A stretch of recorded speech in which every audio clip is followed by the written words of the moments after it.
Hey, Kyle here. 9 years ago, I posted a video to YouTube, how to make fries in the microwave. It was meant to be kind of a joke, sad, lonely man in a basement eating terrible food kind of thing. A surprising number of people watched that video and thought I was giving good advice and thanked me and thought it was delicious, and other people said these are terrible. And yeah, they are. The whole joke was that the chips and the fries were all the exact same recipe. The only thing that changed was the way I was cutting the fries. But since it's been 9 years, I thought, let's show a way to make fries at home that are actually really tasty. These are potatoes. They're russet potatoes. I find they work better for this method. First, we cut the fries really big and thick.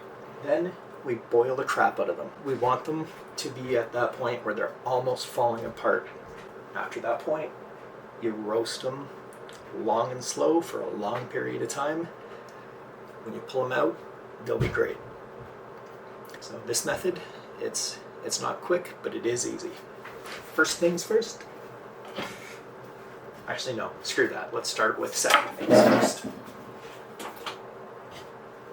first. Boiling the water. Evenness is most important here because equal-sized pieces should have approximately equal cooking time. I find they will shrink down. So if you go with 1 centimeter or cubes, you'll end up with roughly 7 millimeter cubes. I'm using russet potatoes because I find white potatoes or yellow potatoes get too delicate and flimsy with this technique. They just fall apart. Something about the russets where they stay together better.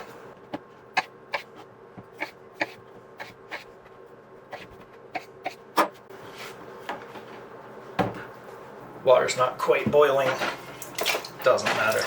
If you peel the skin, they will be nice and fluffy all around. However, I don't care, and I actually kind of like the flavor they add, so I leave them on. Putting a lid on helps it boil a lot faster. Now we leave it. Normally I would use a cookie sheet with a layer of parchment and then sprinkle a little grease on. However, I've recently acquired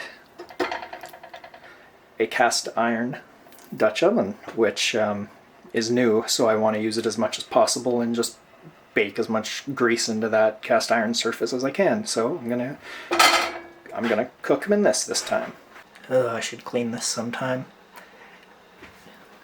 If you put it on the bottom rack, it'll burn. Middle rack. Now that the water's boiling, might as well start preheating. A little less than 450. I got my cast iron frying pan and my Dutch oven in there. So I just went to poke one of these fries to see if they're flexible yet, and it just crumbled the second I touched it, so they're soft enough, despite the oven not being preheated yet. Alright, I'm gonna drain this in the sink off camera, nothing fancy, you just do the thing where you kind of hold the lid like that and pour the water out. When pulling cast iron out of the oven, wear an oven mitt. Believe me, this is not something you want to learn the hard way.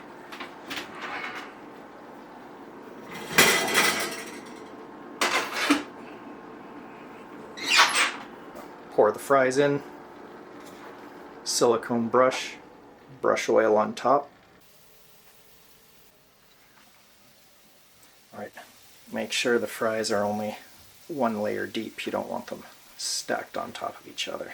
That's important. Alright, there we go.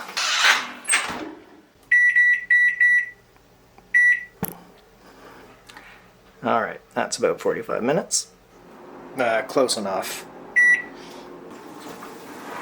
Whoa. Ooh, they're cooking a lot faster on the cast iron. Yeah, this might have shaved about 15 or 20 minutes off the cooking time. It's been about 40 minutes or so. I think they'll be good in another 15. Alright, so it's been about 20 minutes boiling and an hour in the oven at somewhere between 425 and 450. There we are.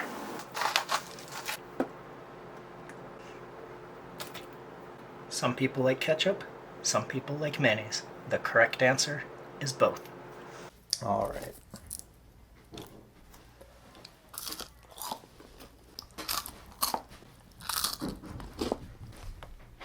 So there you go. Nice, tasty, crispy fries at home that don't require any fancy equipment.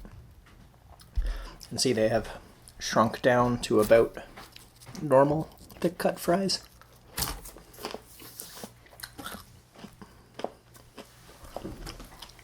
So you boil them for as long as you can get away with. And then you bake them at 450 for 45 minutes. And then take them out, give them a stir, put them back in for anywhere between 15 minutes to another 45 minutes, depending on whatever. The important thing is to try to keep the size and thickness of everything consistent. Otherwise, you'll get some pieces that are like almost burnt, and then other pieces that are underdone, not sufficiently crunchy. But the boiling makes the potato inside really light and fluffy, so it